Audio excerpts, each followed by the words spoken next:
What's up guys, it's me Shuman and welcome to my new video guys. আজকের ভিডিওর topic হলো Saudi আরবের মানুষ কিভাবে জীবনযাপন করে, তাদের বাসা বাড়ি কেমন, তাদের লাইফস্টাইল কেমন। তো লেটস গো গাইস। এটা হলো পার্ক। এই দেশে আমানা বলে, এখানে যারা সকালে উঠে খাবার দাবার খেতে আসে কিংবা হাঁটতে আসে, জায়গাটা অনেক সুন্দর।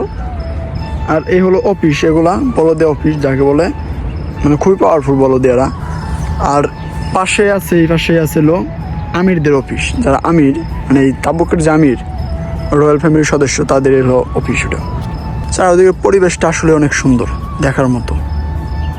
গাইস জিনিসটা অসাধারণ, ভিতরে চারদিকে সাজালো গুছালো গাছপালা। আর এই জায়গাটা মেনটেন করার জন্য লোক আছে 3-4 জন। আর অনেক সুন্দর ভিতরে জায়গাটা। এখানে সৌদিরা বসে খাবার টাবার খায়, যে ময়লা টয়লা ফেলাইতে গেছে। আমার এক কাজ শেষ, এখন আসছিল মুনতাগাতে, যাকে বলে গলি, যেখানে সৌদিদের বাসা আছে। আপনাদেরকে বাসা দেখো। আর জিনিসটা হলো যে সৌদি খাবার, দিস ইজ গুড। এটা বাংলাদেশি মোগলাইয়ের মতো, আসলে মোগলাই না, এটা একটা নাম আছে, কি নাম কিন্তু জানি না, ভুলে গেছি, মনে নাই নাম বলতে চাইলে দাঁত ভেঙে যাবে, এরকম শক্তিশালী আর নাম। This is good. ভিতরে কিছু পাতা আছে আর ডিম আছে, মিঠা লাগে, মরিচ টরিচ দেয় না, কোনো ঝাল নাই। দিস ইজ গুড খাবার।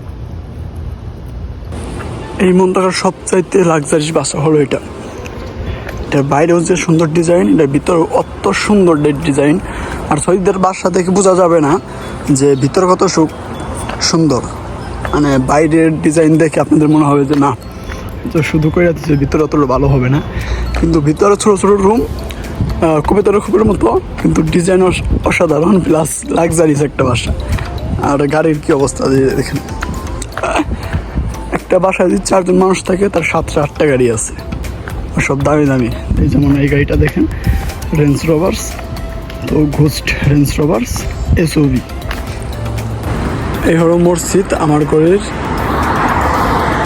এখানে নামাজ পড়ি। আর এটা হলো আমার গলি, এখানে আমি কাজ করি। আর প্লাস এটাই হলো মেন রোড। আর এগুলো হলো বাগালা, পাশে কফি শপ আছে, ওখানে কফি শপ এবং স্বর্ণের দোকান। এটা হলো একটা বাগালা কফি শপ, বড় কফি শপ, যেখানে হুক্কা টুক্কা খায়। আর এই হলো অবস্থা। যেহেতু রাস্তাঘাটে মানুষ নাই, সব সৌদি এখন পর্যন্ত ঘুমাচ্ছে, উঠে নেই ঘুম থেকে, তারা শুধু রাত্রে বের হবে। এখন আর কুড়াচ্ছে না, এখন একটু রেস্ট নেওয়ার জন্য ছায়ার মধ্যে বসলাম। যত বেলা বাড়তেছে, টাইম যাচ্ছে, তত তাপমাত্রা বাড়তেছে। এই 42 থেকে এখন 50 ডিগ্রি তাপমাত্রার মধ্যে চলে আসছে অলরেডি।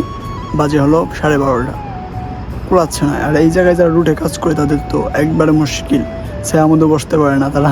রুটে কোনো গাছপালা নাই, এবং অন্তত রুটের কাছে না আসে, 20-25 হাজার টাকার জন্য রুটের কাছে আইসে চেহারা পুড়ে যাবে, রোদ্রে থাকতে পারবে না, নাক মুখ দিয়ে রক্ত বের হবে। আমি চাই যে দেশেই কিছু করুক মানুষ, 20-25 হাজার টাকা যদি দেশে কামাইতে পারে, ডাল ভাত খেতে পারে, ওটাই অনেক ভালো। বিদেশ আসার কোনো দরকার নেই, অন্তত সৌদি আরব না। আর সৌদি আরব আগের মতো নাই। আগে একটা ছিল যে সৌদি আরব অনেক ভদ্র, কিন্তু আগের মতো নাই, কালচার একবার চেঞ্জ হয়ে গেছে। ইউরোপ কান্ট্রি ফেল, নামে বরকা পড়ে তারা। সৌদি আরব বাদে আশেপাশের যে দেশগুলো আছে, সৌদি আরব আশেপাশের যে দেশগুলো আছে, সেগুলো এখন ইসলামিক দৃষ্টিতে চলতেছে। কিন্তু সৌদি আরব, যেখানে ইসলামিক দৃষ্টি আরও বেশি করে কঠিন করে থাকার কথা, ভালোভাবে থাকার কথা, সবাই ইসলামিক দৃষ্টি পালন করবে, শুধু জাস্ট তার নামে পালন করে, কিন্তু আসলে ওই রকম নাই এখন সৌদি আরব। এদিকে গাইস কোনো মানুষ নাই, জাস্ট একদম ফাঁকা, শুধু গাড়ি পড়ে রয়েছে। আর সবাই বাসার ভিতরে, প্রচুর গরম উঠছে ভাই, 50 ডিগ্রি তাপমাত্রা এখন যদি একটা মানুষ 10 মিনিট রাস্তায় দাঁড়িয়ে থাকে, সে পুড়ে যাবে। প্লাস একটা ডিম এসে যদি এখন ছেড়ে দেয় রাস্তায়, ওটা ভাজি হয়ে যাবে, ফ্রাই হয়ে যাবে, এরকম তাপমাত্রা এই জায়গায় উঠছে। সৌদিতে একটা ভালো বিষয় কি, এই যে এক সিরিয়ালে যেটি বাসা হয়, সবটি একই উচ্চতা, একই ডিজাইনের বাসা হয়। আর সিটিতে কোনো সময় তার দেখতে পাবেন না, উপর দেও না, নিচ দেও না, কোনো জায়গায় তার দেখতে পাবেন না। আর বাংলাদেশে গেলে তো তারের অভাব নেই, আর এই জায়গায় কোনো তার নাই। আবার মরুভূমিতে যান, দেখবেন যে তার আছে, খাম্বা আছে, সব আছে, কিন্তু এই জায়গায় কোনো তার নাই। আর বাংলাদেশের সিটি বলেন, সিটিতে আরও বেশি তার হয়ে থাকে, এবং একটা ছিললে আরেকটা জোড়া দিতে যে আরেকটা কেটে ফেলে, এইরকম হয়। গাইজ প্রচুর গরম, আর কুড়াতে পারতেছি না। আজকের ব্লগটা এই পর্যন্ত, আজকের ভিডিওটা এই পর্যন্তই। অবশ্যই যারা আমার চ্যানেল নতুন তারা সাবস্ক্রাইব করবেন এবং ভিডিওটা ভালো লাগলে লাইক করবেন, কমেন্ট করবেন এবং শেয়ার করে দেবেন। তো subscribe is Bangla BRP. Let's go.